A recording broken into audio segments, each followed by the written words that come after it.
வேளாண் வணிக திருவிழா சென்னை வர்த்தக மையம், நந்தம்பாக்கம், செப்டம்பர் 27, 28 ஆகிய 2 தினங்களில் மிக சிறப்பாக நடைபெற்றது.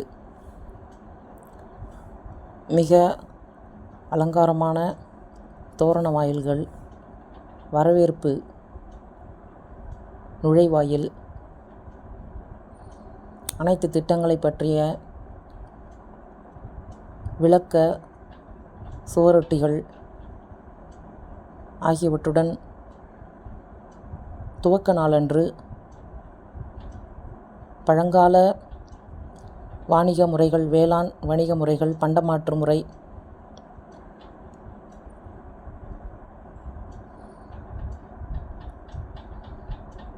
முருங்கை மதிப்பு கூட்டுதல், பலா மதிப்பு கூட்டுதல், மாண்புமிகு முதல்வர் அவர்கள் வந்து கண்காட்சியினை 5 அமைச்சர் பெருமக்களுடன் துவக்கி வைத்தார்.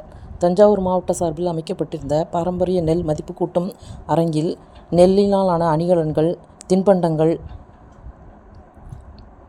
உடனடி உணவுப் பொருட்கள், உரிக்கப்பட்ட பாரம்பரிய நெல் அரிசி வகைகள்,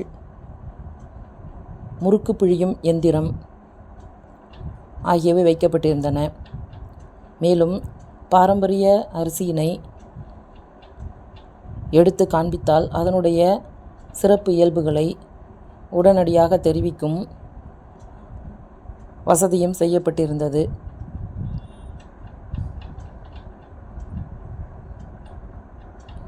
மேலே உணவு கூடத்தில் வந்திருந்தவர்களுக்கு உணவு வழங்கப்பட்டது.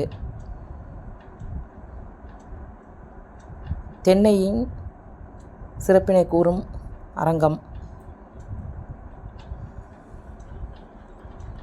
மண்வளம் மண்ணுயிர் காத்து மண்வளம் காப்போம் அரங்கம், தேசிய வாழை ஆராய்ச்சி நிலையம் மற்றும் திருச்சி மாவட்ட வேளாண்மை துறை சார்பில் அமைக்கப்பட்டிருந்த வாழை மதிப்பு கூட்டு அரங்கில் ஏராளமான மதிப்பு கூட்டப்பட்ட வாழை உபபொருட்கள் காட்சிப்படுத்தப்பட்டிருந்தன. மேலும் பாரம்பரிய நெல், சிறுதானியங்கள், எண்ணெய் வகைகள், உடனடி உணவுப் பொருட்கள், புளி, மஞ்சள் மதிப்பு கூட்ட அரங்கம், மஞ்சள் உபபொருட்கள், மஞ்சளை சுத்திகரிப்பு செய்யும் எந்திரங்கள் ஆகியவை காட்சிப்படுத்தப்பட்டிருந்தன.